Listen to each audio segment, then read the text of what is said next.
Okay, welcome everybody. It's nice to see you all here. It's nice to be with Graham and Tanya as well. And today we're going to talk about complex trauma. This is Graham's thing. He keeps trying to rope me into this idea. But it's really nice to be here. And I was just saying, I'm calling in from Adelaide, South Australia, way down in the bottom of the country of Australia, in the middle.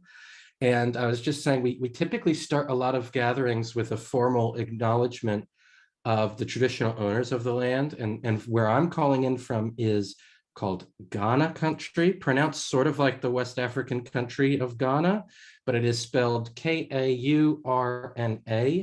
And those are people who went from the coast up into the Adelaide Hills, and they were nomadic seasonally, so they would travel based on the seasons. Graham, where are you calling in from? From Yagara country, which is either spelled with a Y or a J at the beginning, and geography-wise, it's about halfway up the east coast of Australia. You can't get much more east than where I am, and these hills in the background are from near where I grew up. So they're ancestors to our Aboriginal and Torres Strait Islander people, those sorts of things. And the history of Aboriginal people in Australia goes back at least archaeological evidence to 60 and 80,000 years. So it's a long time of continuous occupation and relationship with these landforms. Yeah. And absolutely. And you all are calling in from a big country as well. And if you want to go in the chat box and give us some idea of where you all are calling in from, that would be, I think I'd find that really meaningful and neat to see that we're crossing an ocean. So we have Mumbai, and crossing an ocean into a country that I think Graham and I feel a bit ironic talking about our just our lens of this to people from a cultural context we must admit humbly that we don't know enough about. And so it's really, I think this is a rich opportunity to for us to learn as well through this lens of outdoor therapy and complex trauma. I also note by watching the news last night, and I mean, it's Australian news, so I don't know how accurate things are, but I understand there's a lot of water in India at the moment. So my condolences for anybody who's affected by floods and things. We went through 3 back-to-back floods in the area earlier this year, so some understanding of how that can really be so destructive and harmful in so many ways. And I hope everybody here is safe. Thanks, Graham. So how did this come about, this meeting today? Well, we are lucky to be friends with a living legend and a fearless leader of Tanya. And one of the things recently, and I'm going to do some mansplaining here a little bit, that one of the things Tanya did when she came to Norway for our International Adventure Therapy Conference was something that really landed on myself and Graham. And that was an acknowledgement that a lot of times the academic publications, the paywall to find research, the books that we write, the conferences we attend, they're not often accessible to a lot of people. And that is super shit. And Tanya brought a lot of this to our raised awareness around this. And that was one thing that Graham and I really wanted to make an effort to engage with this amazing study group. And I have in the past, but sometimes as we want to acknowledge the elephant in the room, that you have Will and Graham, 2 sort of white middle-aged dudes. And so we want to acknowledge that some of the research we're going to bring in and the work we've done comes from that context, but that doesn't mean that context should be appropriated to all contexts. And so each of you is good. I mean, I struggled bringing my Americanism to Australia, and that's two pretty similar-ish cultural contexts. So we want to acknowledge that if there's something that we say that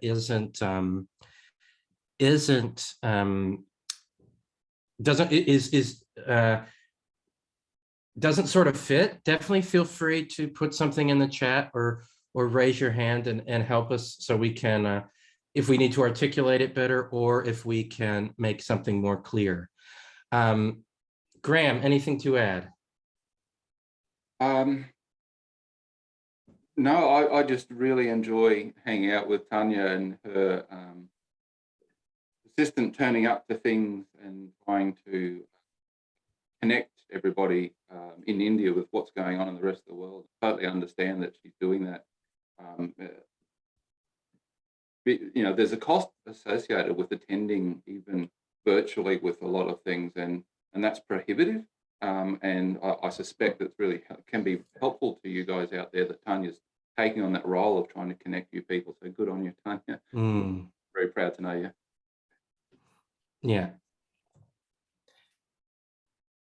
She is the best. There's no doubt about that.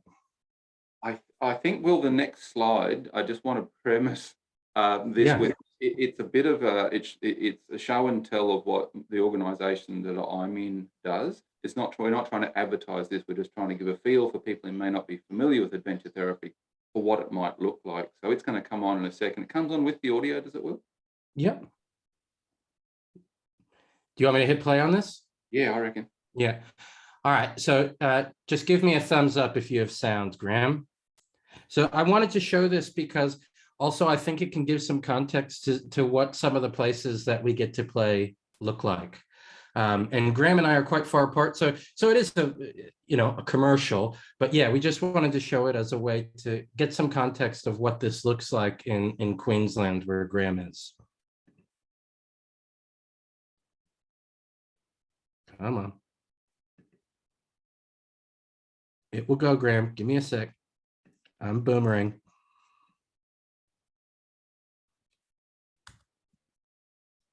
Give me a second.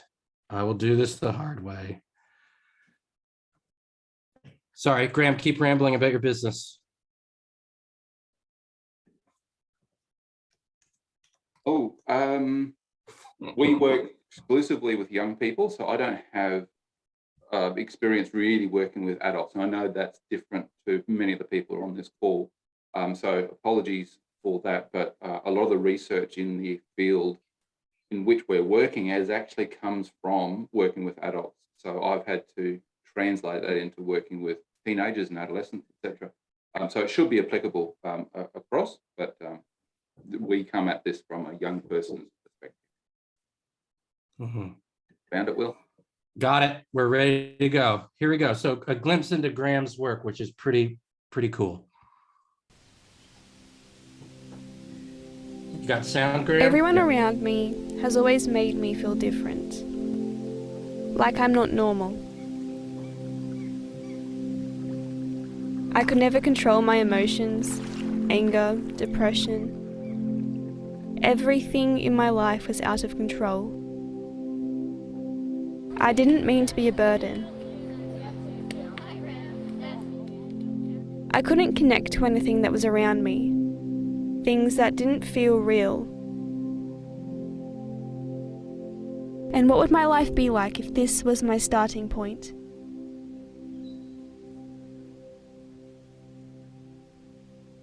Then came someone who didn't tell me what was wrong with me like everyone else. Instead, they showed me this new side of the world.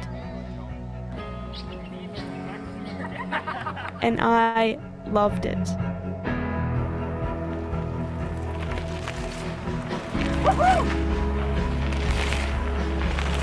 Sometimes I wasn't sure I could do the things they took me to do.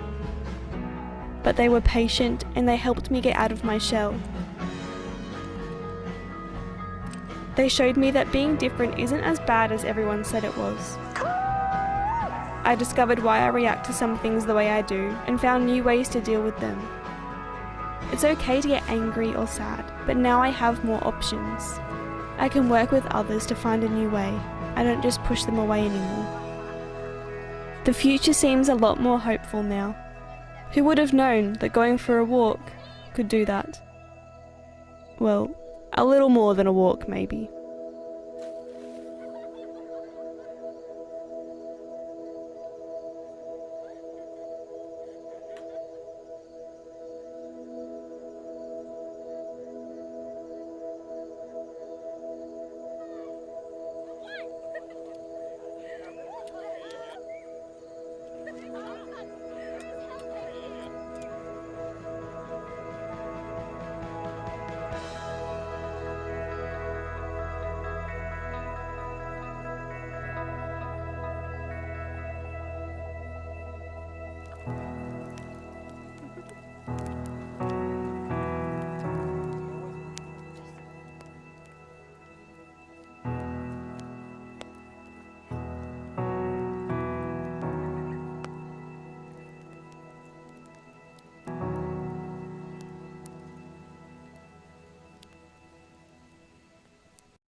I really like that video because it kind of also really sums up what Graham does with his work really succinctly in a way that I really like. So, but some of you may be asking, who is Graham? Who are you, Graham? Well, there's the little blurb about me. But the important stuff is that I'm delightfully married, and I think we're going, oh, I can't remember, but it's over 30 years. Time up, Will. He's celebrating his 10th anniversary soon. I've got 3 dashes who are not present today because they bark a lot. And 2 of my own children, or our own children, and about 25 foster kids that we've had over the years when we were doing that sort of work. And I'm not a therapist, I'm a youth worker, which means I don't do the talk stuff with people. I mean, of course, we talk to them. You can't really get along by not, but we don't do a talk therapy, and we certainly don't talk about people's history, because that's something that requires a level of training and knowledge and expertise, which as a youth worker, I don't think is my territory. So that's probably enough from me, Will. Great, thank you, Graham. And I don't remember when I actually met Graham, but we kind of hit it off right away, because one of the things I really admire about Graham is he's one of those pedantic thinkers I am, that doesn't really let things go and keeps digging deeper and deeper into something till he figures it out. And while I'm not the complex trauma expert, I also think it is, I look at what Graham is doing with his work and research, and I'm amazed that it's so well articulated and thought out. And we'll talk a bit about that today in the context of adventure therapy. But my name is Will Dobud. I am a researcher with Charles Sturt University. Renee and I, my wife, we thought this year was our 10th wedding anniversary, but we were wrong. So it's next December is our 10th. So that's pretty amazing. And that time just flies by. But I started working in wilderness therapy at 18 years old. It was my first real job, being a field guide, and I absolutely love it. And I have never looked back. And so that took me all across the United States. As a young social work student, I tried to get any work that I could. It ended up being the demise of the relationship with a long-term girlfriend, because she got sick of me being in the woods up months on end. And but then I came to Australia and I started a practice, and I've been fortunate to go and do some, I got to pretend to do research on a wilderness therapy program in Norway, and that's why I've got the flag. The person who hiked at the back of the group always had the flag. They were the caboose of the group. And so the flag stem broke, so they gave it to me so I could have a souvenir. I always feel very odd and colonizing having a flag, but it means more than that to me. So I don't overthink it. So today we're going to talk about complex trauma, and you have, and Graham will humbly push this aside, but you have the person who is really the authority on this topic in adventure therapy with you. And Graham and I have worked on also, I guess, kind of a side mission of our work is to make sure that we don't do adventure therapy in ways that harm people. And so we have been very vocal and passionate about some of the practices, but we're not going to dive into that because that's a big messy can of worms, and it's not relevant to what I think everyone here is trying to do. So we'll talk about complex trauma, we'll talk about how it relates to adventure therapy, and then we'll talk a bit about what are some ideas we can do to make the outdoors count, really make it matter for clients. And then we're happy with any question, critique, comment, thought. We're just interested in hearing from you all. So Graham, I'm going to pass over to you. What the heck is complex about trauma, besides everything? Yeah, thanks, Will. So complex trauma to me, and I still don't think I'm an expert, the people I've learned the most are people who work 100% of the time as therapists in this work, so they're really immersed in it. And also I learn from survivors. I've been quite privileged to be allowed to be part of survivors groups on Facebook and things as a listener. I don't participate because and learning from the lived experience of people. And I don't feel myself that I come close to understanding what it was like to live the lives that they had. The complex trauma is an explanation of how we become harmed through experience, and not just the next slide, please, Will. Not just the events, like the DSM, if you're following that, or the ICD, the books of classifications of mental disorder, which I don't agree with as a term.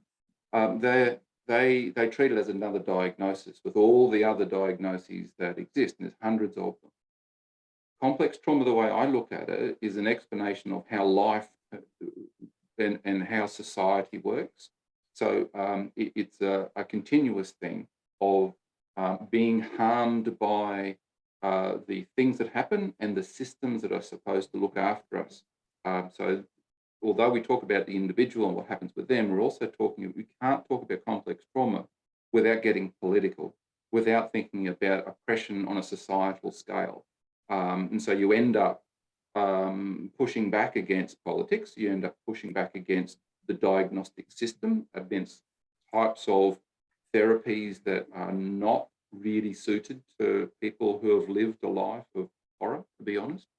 So that's what I mean by trauma is not the event, it's the harm done to you, your mind, your body, your spirit, because of the things that have happened in your life. And also could potentially, through epigenetics, be the things that have happened to your family over time before you were even alive.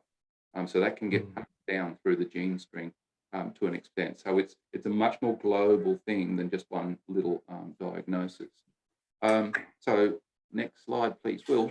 Well, I would just add to that about the systems and the oppression. This is something I've been growing passionate about in our field, and it kind of segues really well to something a bit that we'll kind of talk about at the close. That in the United States, so all social workers, in order to practice, have to take a licensing exam. Now, I teach social work full-time. That's my full-time job. I could not pass this thing. It is hard. It takes 4 hours to pass. And the reason I bring this up is the social work boards release their data of who can pass this exam. So this is after having a master's degree and having practice under supervision. To get your full license to practice independently, you got to pass this exam. And they released the results just a few weeks ago that White women pass the exam on their first try 84% of the time. White men, 82% of the time. Black women and Black men pass this exam in the 30% of the time. So you have an institutional way of keeping social work white. And so when we think of complex trauma and these systems, and again, as a social worker, we're always stuck talking about systems. It's also about changing the field and the way we're told is the right way to work. And because that maintains a status quo. In the mental health world, a lot of us are leftist leaning, progressive-ish people, but then we set up these frameworks to make things stay the same. And over the past 50 years, we don't have 1% of an increase in mental health outcomes worldwide. That's pretty alarming, but it's probably because we keep trying to look at this stuff as there was a traumatic event, or these are actual medical diagnoses. So we're thinking about people's lived experience and how that has led them towards this towards a life that they wind up coming to therapy. So I think like the big picture stuff is also really important when we think about what the oppression is that we're talking about. Yeah, thanks, Will. I just realized as you're talking that I'm so not a therapist. My first degree, my degree was in the humanities. So sort of philosophy, nothing to do really with therapy. But I've sort of come full circle. I'm back in human rights and things like that. It's been a very interesting journey. And one of the people whose work I really, really value, Pam Stavropoulos, who wrote the guidelines that we use in Australia that used to be free, but they changed it a few months ago. You now got to pay for them. Let me know if you're after those guidelines and you're not wanting to pay for them, just on the sly. But she talks about if I remember the quote properly, the blighted landscape people with complex trauma and dissociation have had to navigate their entire, or live in for their entire lives. So I really like that phraseology, the blighted landscape. So again, that I think talks to complex trauma really well, because it's a developmental thing. It's how did you grow up and how is harm intertwined in your development? So you can't separate from it. It is part of who you are. And healing that means growing yourself up and through so that you're less impacted by those things that happen to you. But as part of who you are, there's probably never going to be a time when you're not needing to be aware of that as part of your makeup. It doesn't mean, though, that you have to live in fear of that all the time, but you'll become, through treatment, through therapy, through just healing in the different ways, you probably can start identifying this sort of situation, this sort of person, this sort of thinking or being involved in a wider discussion is likely to make me feel awful. And you're able to protect yourself by withdrawing away from those things and not allowing your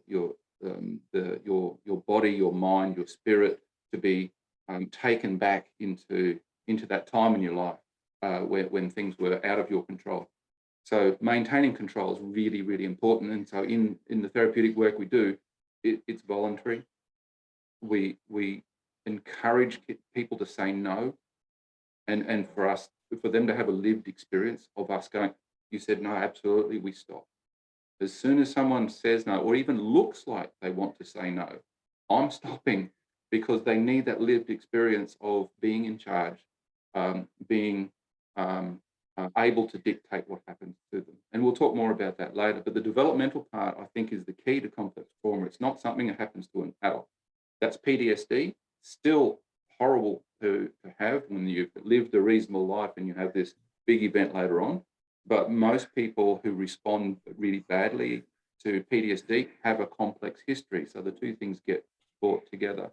And again, we've talked about the trauma part of the complex trauma word as the harm done to the body. Trauma is not the event. And by harm, we're really talking about chronic stress that is part of your body It's not just something you think about. It's not just something to get over.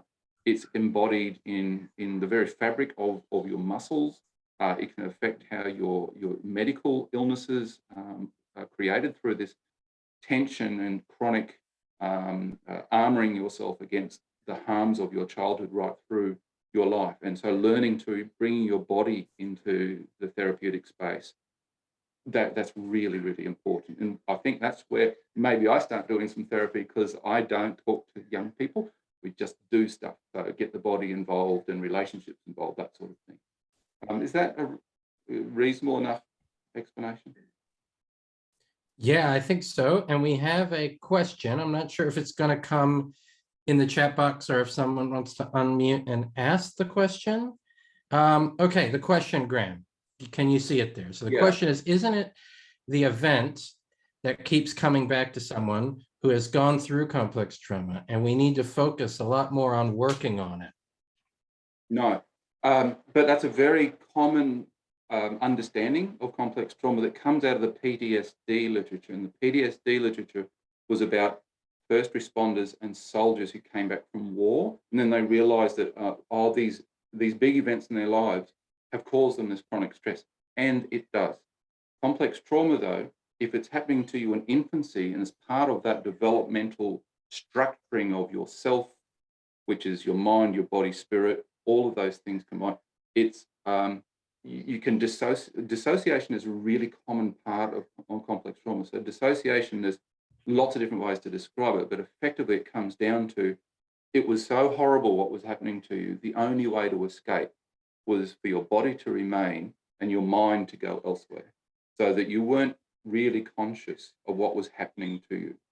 And when that happens, there is no memory to go to about the events that were causing you harm. That's split off. And so we don't do talk therapy about the memories, at least early in your relationship with a client, because you're going to take them back to horrific things that they're using dissociation to protect themselves from. And we need to respect that they need protection, and that's what they're trying to do. It's very totally unconscious. They don't know that they're even not, that they're not remembering these things. So if we try to go to the event fast, which is actually recommended in some of the literature, you're probably going to take them back to a time that you may not be able to get them out. It'll re-hurt them again. That is the work you might do later on when you have a very good relationship, when they've got all this safety support system around them and they can identify when they're starting to get to that position where they might be starting to remember something that's horrific. So we're very careful about that, the memory piece, and it's actually not the core of our work. It's the safety and learning how to protect yourself in the now, so that you can then maybe go back and protect yourself in memory land as well. And if you, Graham, if you were going to provide a tweet of dissociation 101, because it's not really the theme of this topic, could you describe that? Or should we just keep going? Look, really quickly, dissociation is when there are parts of your mind that are not connected, and so there are memories that are not connected, there's sometimes one part of your mind will be aware of another part of your mind. It's like a mirror. Some of them are two-way, some of them are just panes of glass, some of them are one-way, and some are like concrete walls and you can't see through, and there's no knowledge that there's a part of you that hadn't experienced and the other part of you didn't. And these people are not weird at all. It's a perfectly natural thing to do. If you've ever daydreamed, you've dissociated. But when there's no conscious stream and you totally don't know about these things, then that gets in the road of you doing things. You might turn up in a place and you don't remember how you got there. Someone just told me this morning by text to a question that they would go to school, do well, and get given homework and go home, and that part of them that was at home never went to school, and the school part never went home. So they turn up at school the next day feeling fine, not knowing that they hadn't done the homework, getting in trouble from the teachers because they had forgotten. The part of them that went to school never even knew that they hadn't done the homework. And they're sitting there going, why didn't I do it? I know it was a task. There's a total separation between school part and home. Great. All right. This is me still, isn't it? Ongoing. So this is the definition from the website of the International Society for the Study of Trauma and Dissociation, which is, I'll just type it in here, ISSTD. If you do that and you put trauma into Google G, it'll turn up. So they've got excellent resources that you can access largely for free. So the definition from those guys is much greater than what you'll see in the diagnostic manual. So it's ongoing. So it's not just one or two things. It's usually years of that blighted landscape we talked about before. Not being able to escape is a really important part, because if you can't escape, the only way to escape is that dissociative thing of escaping with your mind again. So if you could escape, you could probably protect yourself from it and find safety, and you probably wouldn't end up with complex trauma. It would be much more like that PTSD stuff, which is somewhat simpler. It's certainly not as deeply ingrained. It's relational, usually because the reason you couldn't find safety is the people who should have taken care of you either were hurting you or they were victims as well, and they couldn't protect you. So you can't rely on our basic caregiving relationships to keep you safe for one of those two reasons, which again is why societal oppression is really important, because then we have whole families that can't protect their infants, or why abuse within the family is so devastating, because it means that there is no escape. And we've talked about the developmental piece. Do we want to go on to the healing experiences now? Yeah. I think one of the things, just to preface this, is if we think about what are the features of complex trauma, that it's repeated adversity, no escape. The issue is it's perpetuated in relationship and it's developmental. Have a think about, if we are in the adventure therapy world, how we could perpetuate this somewhat unknowingly, that we take people very far away into the woods and it's really hard to get them home. And we say, you have to get out of your comfort zone and hike this mountain, and we're in the relationship. So there's a risk of being the adventure provider that could also perpetuate some of these core things. And so that's why what I think Graham is onto that I find really important is that instead of thinking about the talking that we do or what modality of talking, the talking doesn't matter if the people are experiencing those type of things in our work. There's nothing worth talking about, because we can be quite problematic. We're being quite oppressive. So I think thinking about our work, if we are someone who's an outdoor person, or just our work with people, should contain every ingredient that is the exact opposite of complex trauma. So, because that's going to be a new experience. It's an exception to how they've grown up to get to surround themselves with these type of experiences. Back to you, Graham. Thank you. And just declaring myself a Burmese here, because I typed in ISSTD trauma and didn't actually hit enter. So Tanya has covered me there and put the address in. I also want to respond to something in the comments. Partha, I think, I'm not sure if I'm pronouncing that right, and apologies if not. You're absolutely right. Dissociation can be good. In fact, I would say it's an elegant way that an infant can protect itself when no one else did. It really is the mechanism of last resort for protecting your sense of self, at least to some degree. So dissociation doesn't equal bad, but it is an indicator that things have been really hard, and working through that probably means you're going to need help, and help from someone who can protect you and give you. This piece here, the restoration. So we're talking here, the restoration piece, I'm not sure if it's the right word. We're talking about having experiences that a child should have had that were safe. So there's a lot of playfulness in working in the complex trauma space, because often they didn't get to play or play with adults in a way that was non-coercive, that was just genuinely fun and builds up that relationship. There's a lot of just hanging about and talking and chatting, but not therapeutically, just experiencing what it's like to be in relationship where someone's not trying to make you do something. So restoration really means is that it's going back to that that development piece of having the experiences that went wrong and living them in a way that they go right, so that you fill in some of those gaps. So it's a really deep sense of safety, totally immersive. Everything in the therapeutic space has relevance to how someone feels. It could be the air temperature, it could be the noise of the traffic nearby. It's any of those things. It could be the tone of voice you're using. It might be, in my case, I'm 55, short hair, middle-aged man. I might actually be part of the problem because I'm too close to the sorts of people that were making someone unsafe. So the only way to deal with that is constantly checking back and observing for when a person's functioning is changing, for when, and just genuinely asking, are you okay? Is this okay? Is there anything we can do to make this experience better?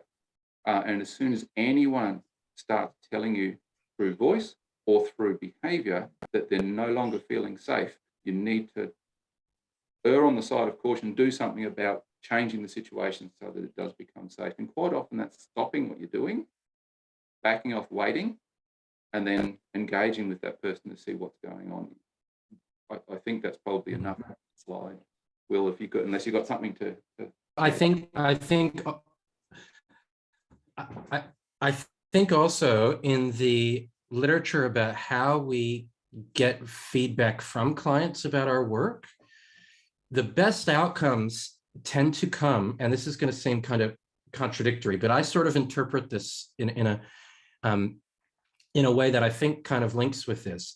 So clients that fill out a measure about the quality of your of helping professionals' relationship with that client, when they fill it out at the start of therapy and it's really good and it slowly gets worse, it's not good. That's not a good predictor of outcome. When they fill it out really good and it stays really good across, it's a pretty good indicator of outcome. And it gets to good, it's one of the best predictors of outcome. And sometimes I think when we talk about feedback and safety, and when Graham is saying, this is what it spoke to me, when we say things like, is there anything we can do to make this experience better for you? What happens when a client answers that with, yeah, there are some things you could do? It's also an indication that they felt safe enough to tell you. So negative feedback is often a sign of something good to come, that they felt safe to let you know. Because what happened has a lot of bad feedback and they don't tell you. It's also a good idea to think about what questions we feel comfortable asking to clients. I often say, if I could have done that session over again, what would you have had me do differently? Things like that. Yeah, cool. I agree. And Will is the expert on feedback informed therapy and those things. So shoot him questions on that stuff. But we follow the similar sort of practice with our youth workers. Every time we see them, we're asking for they fill out a form on their phone, like a Google or a Microsoft form, and tell us whether this is working for them or whether the relationship they have with their worker is working for them. And that goes to our, the workers management, so that they know that people are taking notice of that. Graham, just really quick, we might skip using breakout rooms and just get to the Q&A, because we have 15 minutes till we have some questions, and I think that will flow well, and then we can all engage with each other. Okay. So the fierce dignity piece, I love this saying, because it's not mine. It's something I got from Christine Faulkner, who 100% of her work is with people who have dissociative identity disorder.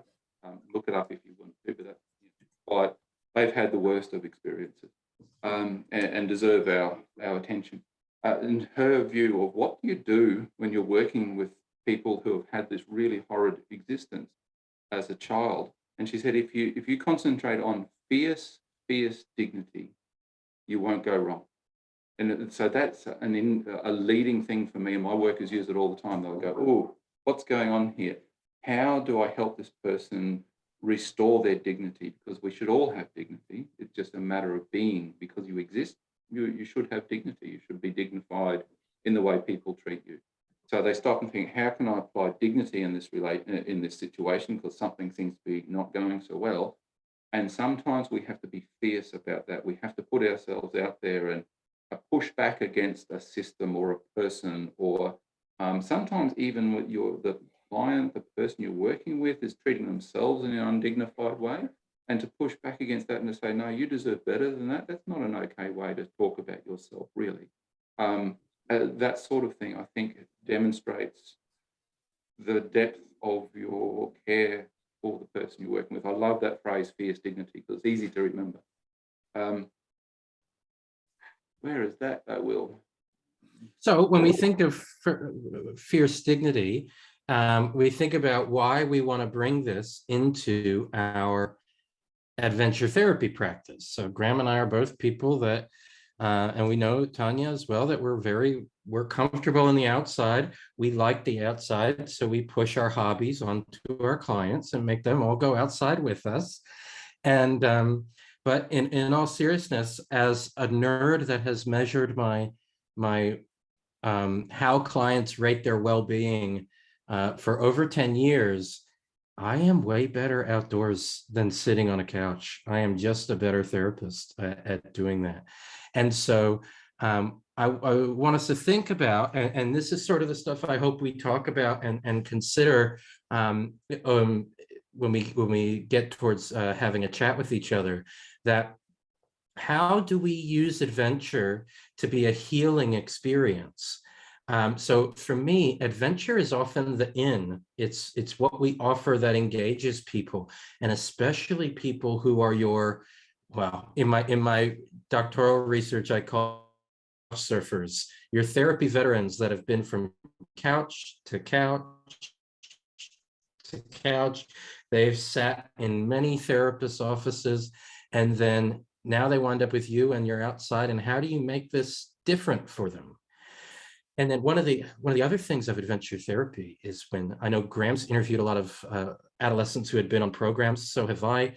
And one of the things they say is there is a reducing of the power differential. So when we're a guide, we do have the responsibility of keeping people safe, physically safe. You know, we have to tie the knots and paddle the boat and put people in a life jacket, make sure there's no snake, things like this.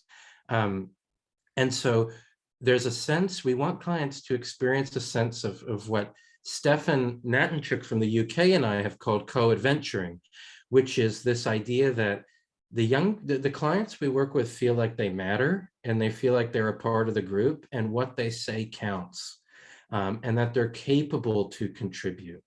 And so we're not setting them up for failure. And so we also are using adventure to provide opportunity. If we're in a group context, setting up a tent, where do you want to put your tent? And then that client has some choice to put up there how they're contributing. And if they ask to help out with something like cooking dinner over a fire, sure, come on over. But we don't force that stuff onto them as well, that we're exhibiting care for those people. And then one thing Graham wanted to add to this slide is about the rich context. So Graham, say what you mean about that. Yeah, adventure, one of the young people I interviewed actually said that adventure is just life, but more of it. Yeah, so there's so much That's a good saying. Yeah, it's cool. So it's a standard 24-hour day, but in that day there's so much going on that you may or may not wish to participate in. So at any one time there'll be an activity happening. There'll be birds, bees, animals around the place. There'll be trees and clouds moving. There'll be relationships that flow through, people to talk to. And we as the therapeutic types, we don't know which of these things are most effective. So we let young people choose, and just, if they wander off from the thing I'm doing, then that's what they need to do, and that's fine. I might keep doing that thing that I'm doing, because particularly if I'm cooking, because they need to see that I'm going to look after them. I'm not going to get cranky that they're not participating, because they're participating in what they want. And I just trying to respond or be reflexive to what they're after in the experience, rather than saying, this is the experience you have to have. Now all line up and get on this thing, because that's important for you. And it might just be that actually, no, the thing that's important is something that's going on there that's not what you planned at all. So to me, the richness of the adventure experience is something where we plan a whole lot of things, but there's other things that can go on which you kind of know about, that may be as important as anything you planned. And isn't it great that you've got so many things on the platter that for young people or clients to choose from? And that's why I like adventure. It just provides that richness. And I think that's a really good point. And when we think about, oh no, I'll go to the next slide and pass to you. Oh, pass to me. Yeah. Okay. Well, adventurosity is your thing. You said that. It's not my word. Okay, yeah, that's true.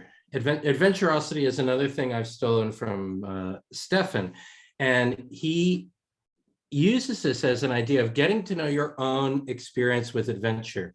And the example I use is, for my 30th birthday, I got to go to the Maldives, or Maldives, depending on which one, I don't know which one is right. And for my 30th birthday, and I went with my stepson Lucas, and my brother met us there, and we all learned to scuba dive. I was pretty freaked out to learn how to scuba dive. I was excited for the experience, and then the first day we got there, get loaded up with our kit. We did not practice in a pool once, which is where I'd always assumed people practice. They drove us out. We jumped off a boat. We had done the online course, which I didn't really pay that much attention to. And then all of a sudden, I look at my little thing that tells me how deep I am, and I'm at 18 meters. And then we start practicing skills. And one of the things that happened, I mean, it was so cool. We have reef sharks and manta rays, and it was insane. It was amazing. But I ruined everyone's time because I was an anxious diver. And when you're an anxious diver, some of you may know, you waste all your oxygen by going, where it's not an endurance sport, you're weightless in the water. Like, there's no physical activity involved hardly at all. And I was wasting it because I was anxious and I was the nervous one. And so when we think about our own sense of adventurosity, think about the adventures that we can do and be fully present. Because I would never facilitate scuba diving. I would ruin everybody else's time. I'm also not, I'm very confident climber. Obviously not as good as I was when I was younger, but I'm very comfortable tying the knots and setting up a climb and taking someone on a top rope. But setting up an abseil, which involves basically all the same knots, the second a young person starts going off the edge to do a rappel, my heart is going 1,000 miles an hour, and I'm probably more anxious than the client. And then that's not good for me to facilitate that. So get an idea of your own experience of what you're comfortable adventuring. And also the word adventure can be really limiting. I know Tanya, and there might be other people in this room that have done amazing work with people living with disabilities, but that word adventure can be quite limiting and scary and off-putting. And so it could just be gardening. I've got a veggie garden I've sat and done that with clients and win because I get to eat the food that they plant. And, but so I want to get to this next point. So get an idea of feeling comfortable with your own adventurosity. And then there can be, this is something that really changed for me over the years. I had a social work degree. I was legally allowed to call myself a psychotherapist. And then I joined the Australian Community of Adventure Therapy Practitioners. And I was one of 3, I think, trained clinical practitioners on our committee. And I went, why are people without a therapy degree using the word therapy? This is ridiculous. They want to be a part of the therapy club, but not do the work to get the degree to be part of the therapy club.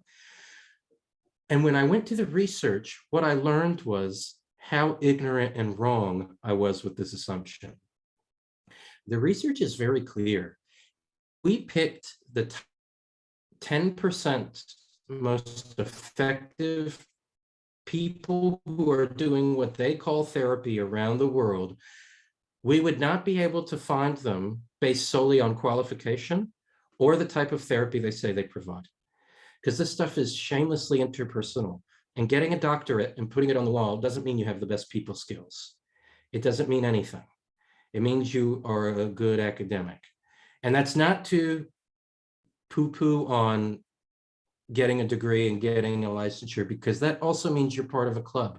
I feel very proud to be a social worker. That is my identity first. But that said, don't have imposter syndrome about the idea that you can't do this because you don't have enough qualification or something. Here's the other thing, and this is really damning and we never talk about it. Years of experience is not a predictor of effectiveness. In the NHS in the UK, is it National Health Service? That's what I assume it stands for, I think, yeah.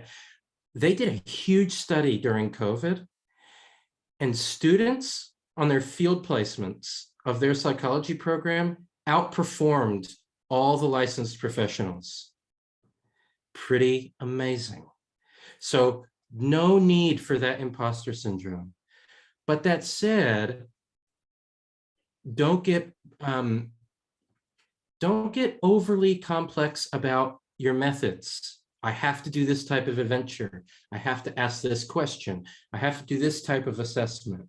Focus more on how this client is considering, how this client is experiencing what we're providing and our relationship.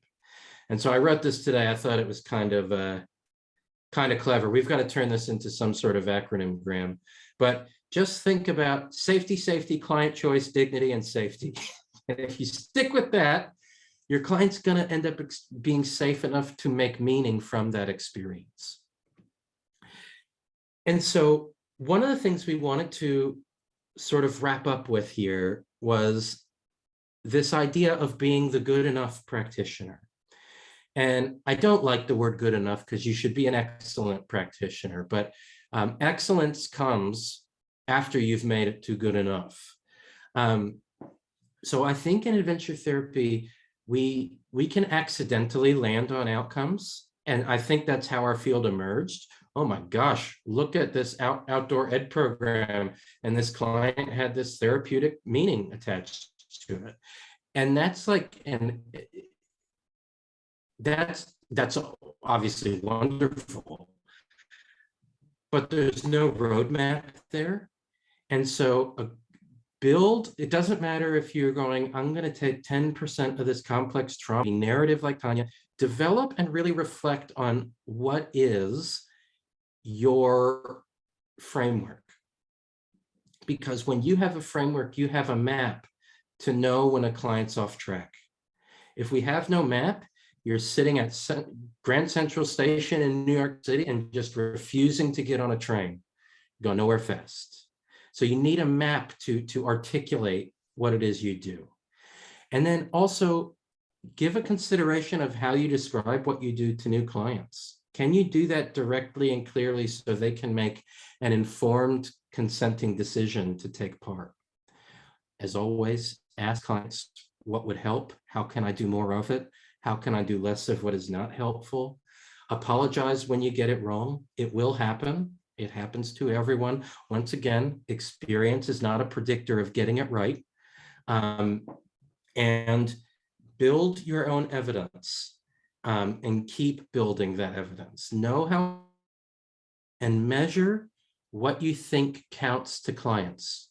Don't measure what you think counts, because then we'll get at risk of measuring, did I administer solution-focused brief therapy the correct way today? Clients don't care about that. They care about the rich experience. And when you've built your own evidence, here's something I'd like you to think about really quick. I'm a very good drummer. I have drummed since I was 5 years old. I know that I'm a good drummer. I could plop into many bands and play along as long as it's not complicated jazz music.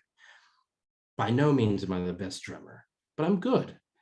I have not improved in drumming in over 15 years because I'm not working on my shortcomings. So I go, yeah, I'm good enough. But to get towards excellence, we have to practice things. We have to deliberately know what we might not be very good at, what type of clients we might not be very good at working with, and get some help in coaching and mentoring, and reach out to everybody who you think could help you. And this comes to the big thing. We've talked about that there are oppressive systems that impact how we're told to practice, who can practice, who has the affordances to get a degree and to practice.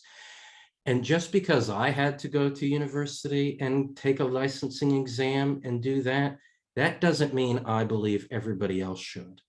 So it's always important to, when we have something to offer, as all three of us have a good friend who passed away last year, Life and our Gabrielson.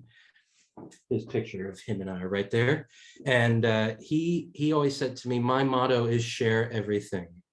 It's just like Google, that if I have something to offer, I want to share it and share it widely.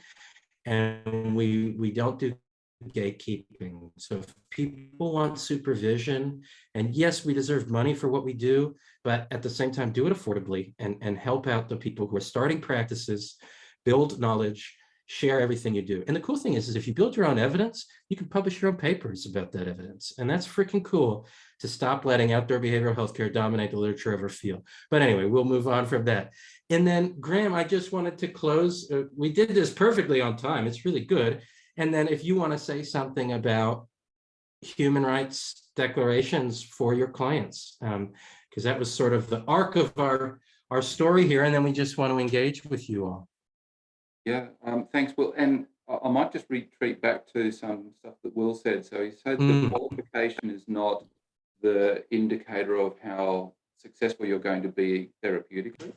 I think one of the reasons that students were doing so well might have been that they were trying really hard to push the person that they're working with. And so that effort was probably seen by the person they're working with as going, this person really cares about me. And that's sort of what the young people say that I've interviewed. They've never referred to what discipline you're trained in, what level of qualification. They only care about this person made me feel good.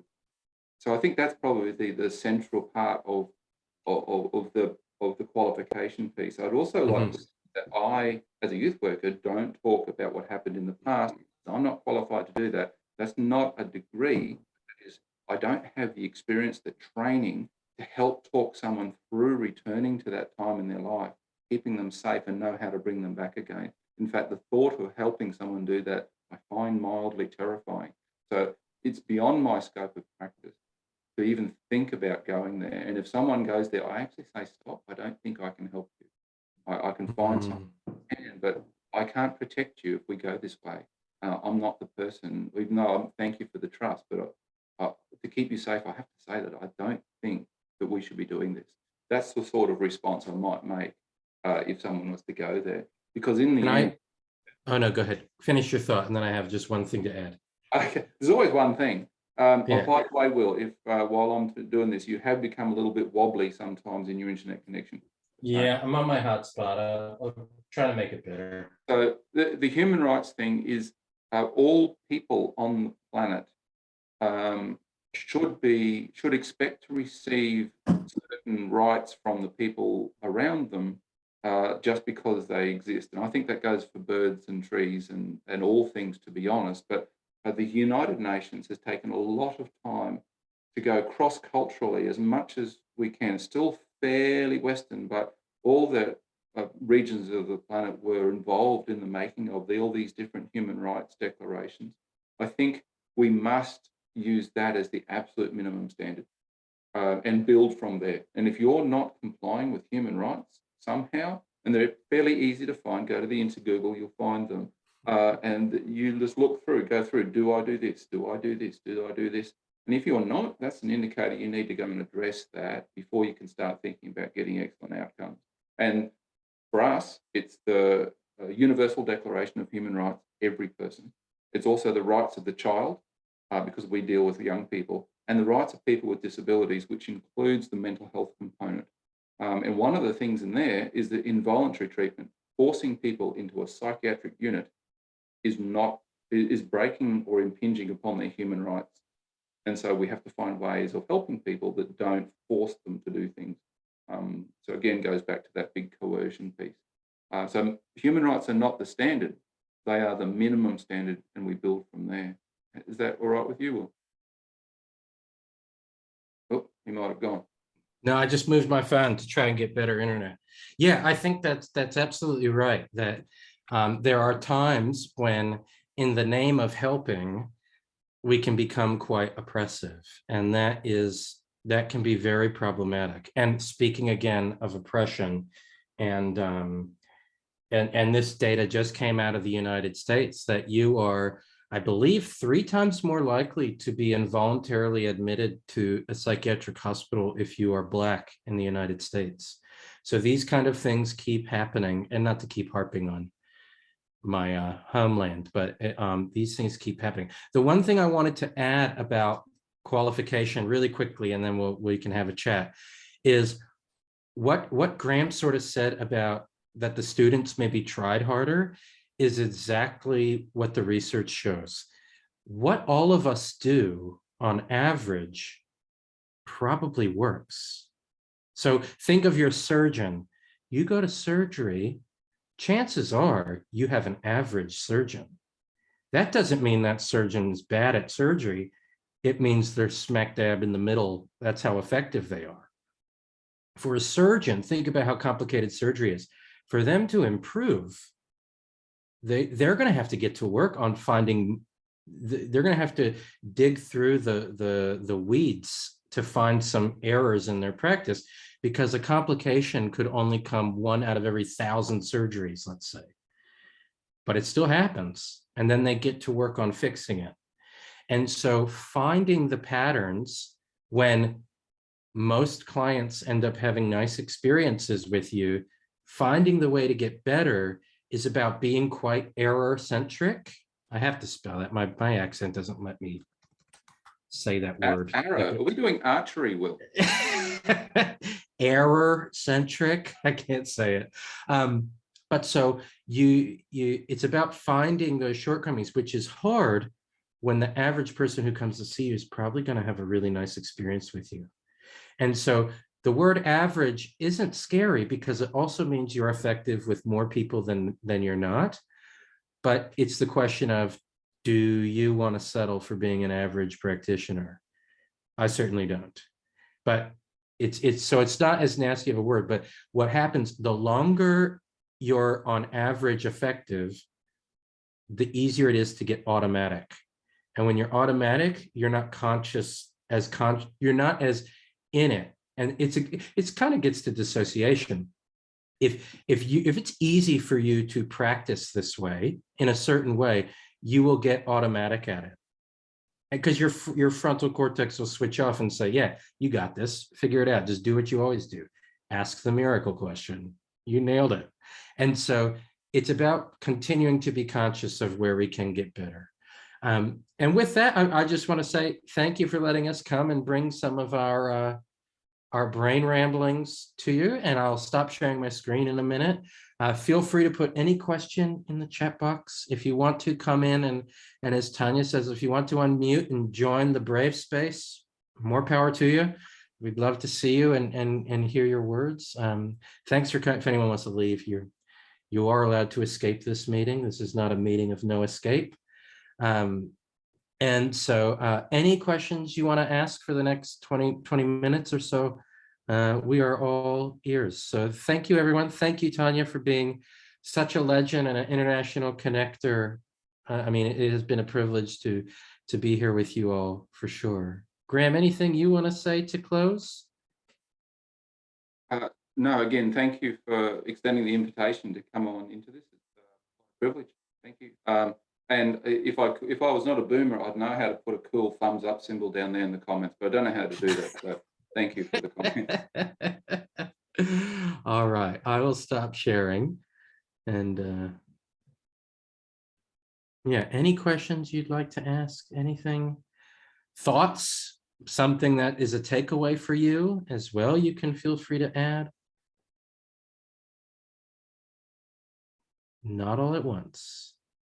Yes, go ahead with the hand up. Yeah. Hi, this is Partha here. Thank you so much. It was wonderful and extremely informative. I have a quick question. So I've been doing a lot of intuitive stuff in the area of coaching, but it's predominantly focused on financial wellness. And after attending Tanya's wilderness therapy program, I want to expand it to holistic wellness, which I do to some extent. And I find this nature-based and adventure therapy very interesting. So I'm pretty new to this field. So where do I get started? Like you mentioned, what are the guidelines and who can qualify and how can they go about doing it? Would love to know a little bit more about it. Sure. So it is in one sense, it is bound to the cultural context of where you're going to practice. But if you were making a decision to go for getting a degree that would lead towards a qualification, I would choose whatever the cheapest one is and go that way, and get what is able to help you practice in that regards, because depending on where you are, it yeah, that matters. But I'll preface that if you're not sure which pathway to go down, I would choose the cheapest one. But if you want to be aligned, if you align with social work or psychology or counseling or life coaching, anything like that, I would go down the path that speaks to you. Graham or Tanya, anything to add to that? I'm just going to run and get the door really quick. So Graham, you're in charge. Give me a second. Okay. I think education to degree level at university is really helpful because it helps you think, helps you go to theory, analyze that, and apply that to a case that you see in front of you. That's what a degree should do, and particularly in my experience, the degrees in the human services or humanities should do that, which is why, possibly why Will is saying get the one that speaks to you the most or is the cheapest, because we want people to think, we want people to be able to think theoretically and translate that into what do I actually physically do right now.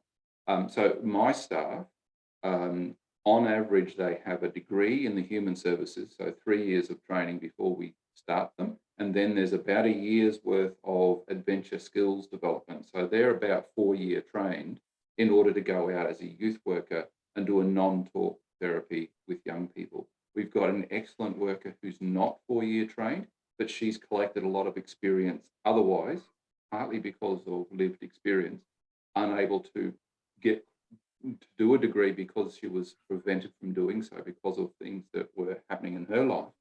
But she has got that experience that covers around that 4 years. And what she is putting a lot of effort into is understanding the theory part, is the reading, the writing, and the analysis of what is the best thing for me to do.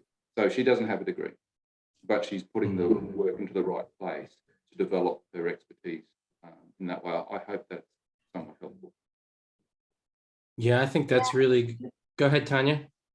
Yeah, I just want to sort of jump in to say that this is a really important question to ask, and in our context, I think for now it also just makes sense to look at it as, are you jumping in from the mental health side of things or the outdoor side of things? Is which direction do you want to get more training in? Because something I was also chatting with Will and Graham about earlier is that there is a complete lack of regulation both in the outdoors and in mental health in our country, and we know that that's also making space for a lot of practitioners and practices that are really actively harming folks.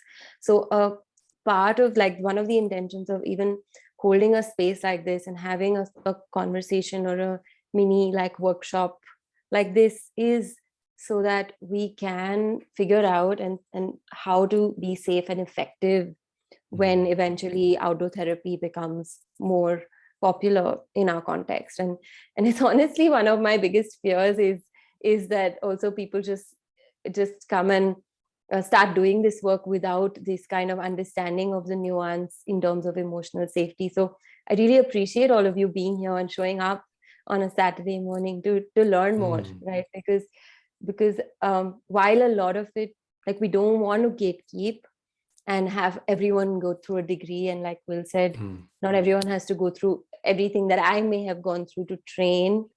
It still leaves us with the question, what are the pieces we need to do this work in a way that's really safe?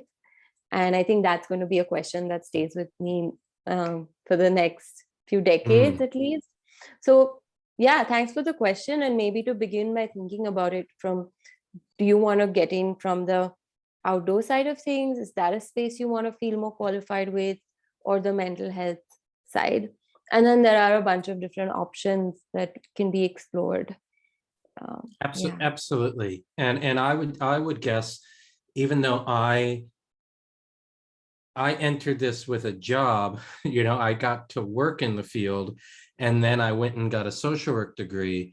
I would say I come at it from the mental health side as a professional social worker, but Graham would probably have way more technical knowledge of knots and things like that than I would. And so there's never, I probably think that Stefan in the UK is probably the most complete worker, counseling degree, and then the highest qualification in every outdoor activity. But I don't think that's necessary for all of us. We just need to think about what would be good enough for us. And I love this question about, because this links really well to what Tanya just said, that outdoor therapy isn't very popular yet. How do we introduce this to clients? I spend a lot of my time in training social workers and people who come on placement with our organization is about how you sell this idea to clients. And when we have, when a client comes to us, they often come to an outdoor, well, Graham and I both work with youth. So someone is usually telling them they have a problem and they have to come see us. So it could be a parent, it could be a judge, it could be a school. And they say, you're being naughty, so go see Will and Graham. And one of the things is, from that moment, I know I have somebody who has typically been to therapy before, and they are saying to me, they're walking in going, here I go again. Isn't this gonna be bullshit? And this is gonna suck. And so one of the things I tell people is practice your introductory sales pitch to clients, and practice it with this community of like-minded people, and also practice it with people who are your friends that aren't into the helping professions. And so I play ice hockey here, and that means I play ice hockey with plumbers and carpenters, lawyers, all different random groups of people. And I take the people all the time. I go, hey, I just need to work on something. Can I steal you for 10 minutes? And I might do it over the phone. And so I often say to young people, listen, I know no one is super excited to go see a social worker.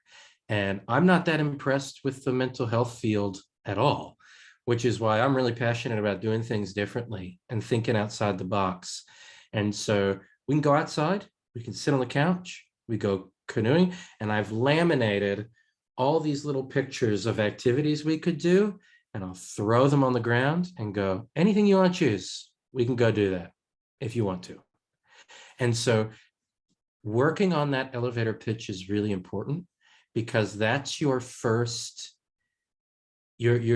most people if they wind up in therapy, are experiencing what we can call demoralization, which is, again, like restoration. It's a weird word, but their life has now gotten to a point where they need to go seek professional help. That sort of sucks. And so making that experience early on as welcoming, caring as possible is really important. Also, yeah, so think about how you comment about outdoor therapy. We have a lot of evidence that outdoor therapy works. I have no concern about that. The issue is we don't really say why it works very well. We have hardly any mechanisms of change that have any empirical support. And I'm putting my research hat on for a second. And we make a lot of false accusations. So we say things like, well, being outside is healing. Sure, but being outside is no more healing than being inside if you think of a psychotherapy context. They have the same outcomes. So what I say to people, especially if I'm talking at a policy level or trying to get some funding, is that the outdoors might be a more engaging place to do therapy than the counseling office if people have already tried the counseling office. And so it's more fun, it's exciting, there's active bodily engagement.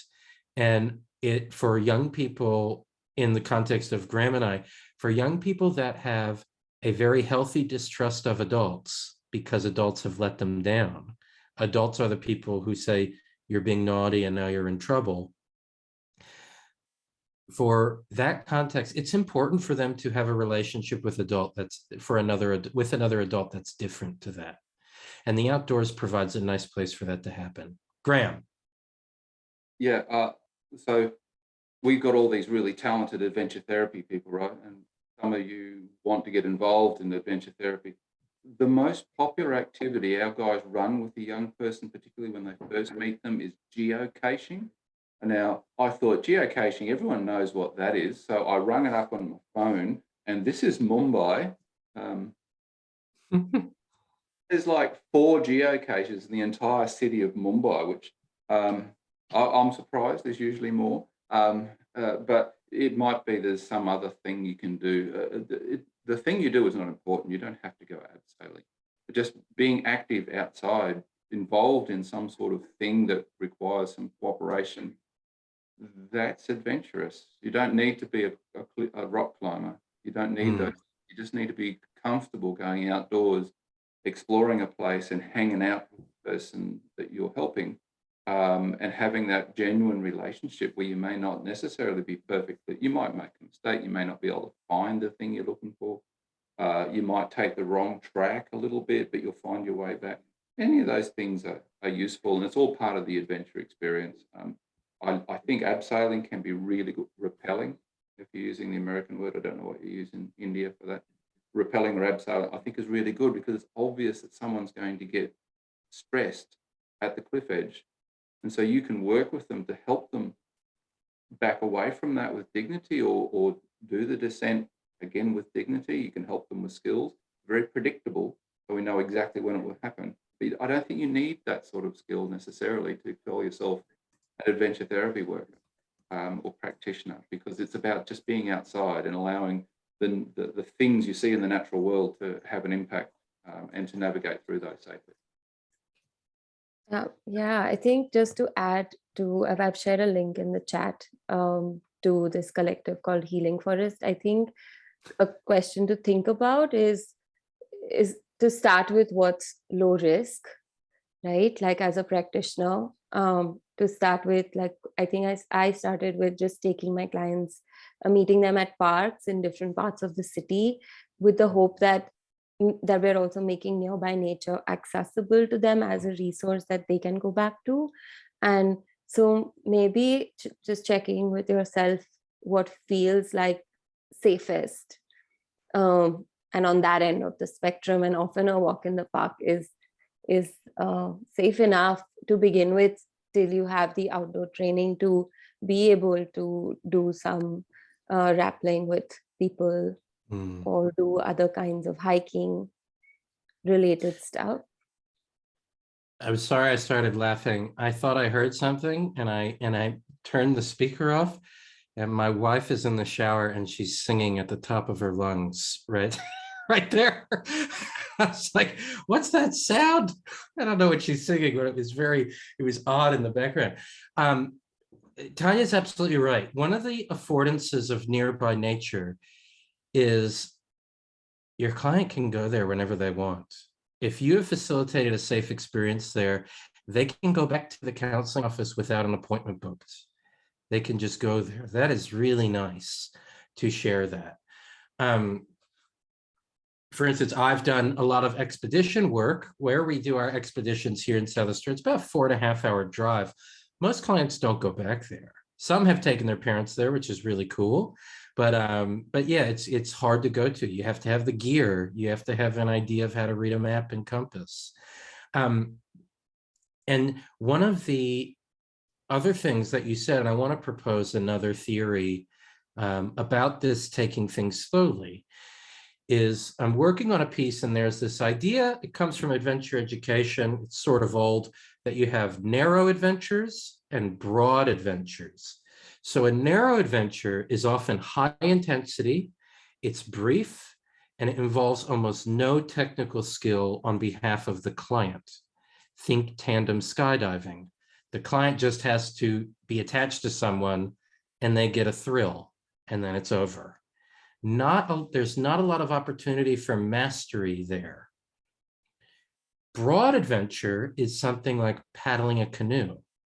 Your client can stink at it, and eventually, if they work on it, they've built some mastery. It's sitting around a fire and chopping onions together. So broad adventure is often less technical skill, so that the client can fully engage in being an active member of that adventure. Will, I think Sheena had a question. Yep. Go ahead, Sheena.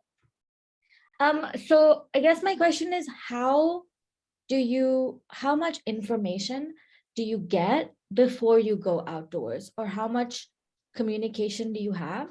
And this is to anyone, even Tanya.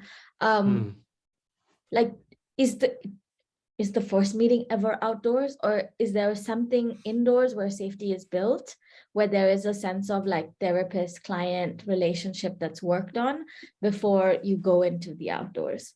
I guess that's a subjective question, so you can tell me about your own practices, but are you indoors before you are outdoors, or are you somewhere, are you building safety somewhere else first, or at least a relationship?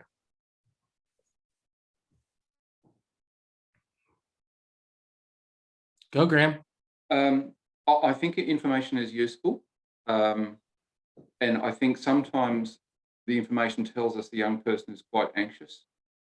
So we do things like part of when I run training, that the adventure actually starts before they meet you.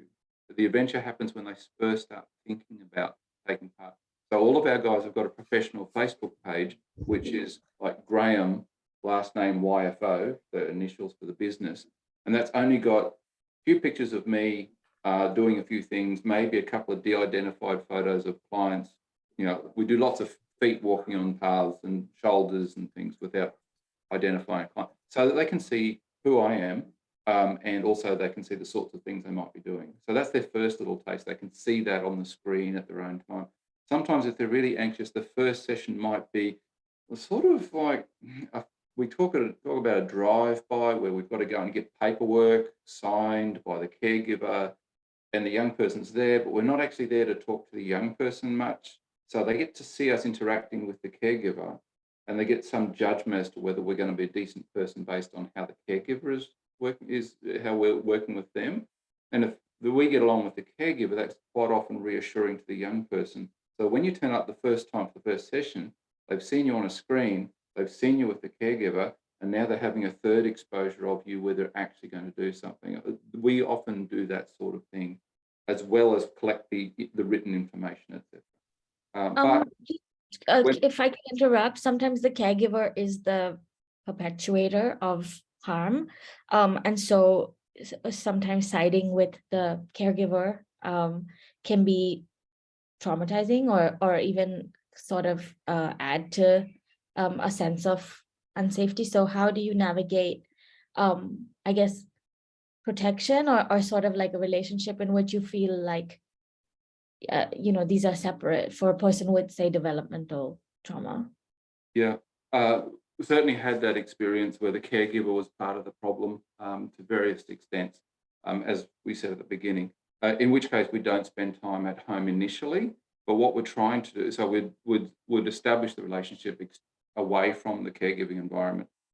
But if we're really going to help the young person, if it's possible, we would try to get engaged with the caregiving environment later so that we can help change the dynamic of what's going on there. A lot of the people we work with are not actually, it's not a perpetrator of violence, but it's someone who couldn't prevent violence historically, which is a different thing. If they're being abused by someone, well, one, we'd be informing the police if we had any evidence or high suspicion of that. And second thing, you're not really going to get anywhere therapeutically if someone is living in a hostile environment, and because that needs to be addressed first. I don't know if that helps you. I think that is where we've hit our time. What I would say is there's been good questions I've tried to respond to in the chat box. What I will say is send any, when Tanya sends out the recording, send any and all questions you have back to Tanya, and Tanya can send them to us, and then Graham and I can just record a response to some of those. And so we do really want to stay engaged with you all and keep learning from each other as often as possible. And so I just want to say, I couldn't think of a more fun way to spend a Saturday than talking about this stuff and talking with you all. Yeah, and Graham and I will hopefully get to come and play in the Himalayas with you all. And that would be so fun. But I just want to say thank you so much. And I know that your community is in the safest of hands with Tanya as your fearless leader, even though she's probably going to shrug off that title. No, but seriously, I just really appreciate it. And Tanya, I love you. You are such a good friend. And Graham, it is always an honor to ramble with you. Thank you so much for today, and to everyone for being here. I'm really happy to share some links that we mentioned, and we'll share the recording in the next couple of days. Yeah, please feel free to send in those questions, and we'll find a way to get back to you, and yeah, through a recording maybe. Thank you so much, Phil and Graham. This is really exciting, and I can't wait for you all to come visit in the next couple of years, hopefully. Let's do it again. Yes. Any last words, Graham? Yeah, I was trying to write in the comments and give reference to a book, but I can't recall exactly the title. I think it's Outdoor Leadership by somebody with my last name, with my first name as their last name, so somebody Graham. So if you just put Outdoor Leadership, Graham, you'll probably get it. And it was a really good book, I thought, to help me think as an outdoor person, professional, how I become a better leader, which therefore really means, you know, starting to be more therapeutic in the demonstration of care and how I understand the experience for the person is going. And that's the best I can address the question from somebody earlier about how do I bridge this adventure to therapy gap. Yeah. Thank you, Sheena. That is very awesome. And I will also, I mentioned this in the chat box, that in Australia, we do an event that's about social scientists getting out and sharing their research and their work. And it's a free event. And I thought each year, why don't we just try to go in and kick that event down and make it all about outdoor therapy? So we have a series coming up in the first week of September, all about with people from Latvia, Australia, the United States, Canada, people presenting about their approach and their practice. And so everything will be recorded. So I'll have Tanya also email out all of those links to that, to those events, because that can be another way to learn some more different perspectives that aren't just Will and Graham as well. But besides that, thank you so much. I can see my wife through the window looking at me saying, stop rambling and come and have some lunch. And so I think we'll sign off, but I just want to again reiterate, thanks so much everyone for coming and for your engagement. And we hope that you found that somewhat useful. Thanks, Thank everybody. you. Bye. See you all. Go have a weekend now. Yeah. See you all. A lot. Thanks a lot. Bye. Thank you. See you all. Thank you.